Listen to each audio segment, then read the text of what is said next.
हरिओम. माझे नाव रुपाली विरा जाधव. मी अकलूज उपासना केंद्रामध्ये आहे. बापूंकडे 2009 सालापासून मी येते आणि माझा मुलाबद्दलचा एक अनुभव आहे तो मी आता सांगत आहे. माझ्या मुलाचं नाव ओमकार जाधव. तो मामाकडे असतो शिकायला. पोलीस भरतीच्या एक्झाम देतो आणि त्या पोलीस भरतीच्या एक्झामसाठी असे 3-4 जण मित्र मिळून ते मुंबईला गेले होते. मुंबईला ग्राउंड एक्झाम होती त्यांची. लेखी परीक्षा अजून झाली नव्हती. मग येताना काय झालं, त्यांना उशीर झाला मुलांना. पुणे स्टेशनला आले मुंबईहून. पुणे स्टेशनहून बारामती गाडी पाहिजे होती त्यांना. बारामती गाडी निघून गेली होती. त्यामुळे आता त्यांना सकाळीच गाडी होती, तिथं झोपावं लागलं मुलांना. त्याने सॅक होती त्याच्याजवळ, त्याच्यामध्ये सगळे त्याचे डॉक्युमेंट्स, त्याचा मोबाईल सगळंच होतं आणि सॅक उशाला घेऊन तो झोपला.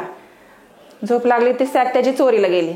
सॅकमध्ये मोबाईल सगळेच ओरिजिनल, आता एक्झामला गेल्यामुळे सगळी ओरिजिनल डॉक्युमेंट्स पण जवळ होती, ATM कार्ड, मोबाईल.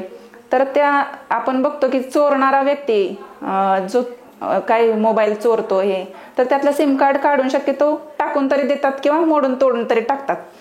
पण त्या चोरणाऱ्या व्यक्तीने काय केलं, ते सिम कार्ड काढून ती फाईल जी होती डॉक्युमेंटची, त्या फाईलमध्ये जो एक समोर कप्पा असतो फोटोसाठी त्याच्यामध्ये ठेवलं आणि ते सिम कार्ड, ती फाईल पूर्ण एका पुण्यातल्या व्यक्तीला सापडली.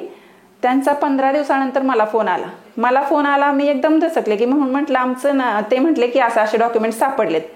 मी त्यांना म्हटलं आमचं हरवलंच नाही. मला मुलांनी सांगितलंच नाही की पप्पा ओरडतील म्हणून हरवले डॉक्युमेंट्स म्हटल्यानंतर. मी म्हटलं त्यांना की आमचं नाही आहे. तर ते म्हटले नाही, असं ओमकार प्रवीण जाधव नाव आहे, त्याच्यावरती परीक्षेला गेलेलं त्याचं सगळे हे हॉल तिकीट आहे, त्याचं सगळे डॉक्युमेंट्स. मग मला कळलं की ह्याचंच आहे. मग एकदम थरकाप उडाला, घाबरून गेले. एवढे ओरिजिनल डॉक्युमेंट्स आणि हरवलेत, त्यांना सापडलेत. फोन केलाय खरं. मग त्यांनी मला पहिल्यांदा 2ऱ्या सेकंदाला ते म्हटले की घाबरू नका, मी छान आहे, ते माझ्याकडे व्यवस्थित ठेवले, तुम्ही काळजी करू नका, कधीही येऊन घेऊन जावा. मग मला थोडा धीर आला. मग त्यांनी मला तिथपर्यंत येण्याची पण तसदी दिली नाही. ते सापडले कुठं, त्यांना भोसरीला सापडले. मुलाचे हरवले कुठं, पुणे स्टेशनला. ती व्यक्ती राहते कुठं, चाकण फाटा, आणि मुलगा कुठं, बारामतीला. मी कुठे, अकलूजला. म्हणजे बापूंचीच आपल्यासाठी घडवून आणतात गोष्टी. ते एवढं म्हणजे हरवलेल्या गोष्टी आपण व्हॉट्सअपवरती मेसेज बघतो की असं सापडले, कुणाचा असेल तर संपर्क करा, नंबर दिलेला असतो. पण हे डायरेक्ट मला फोनच आला त्या व्यक्तीचा.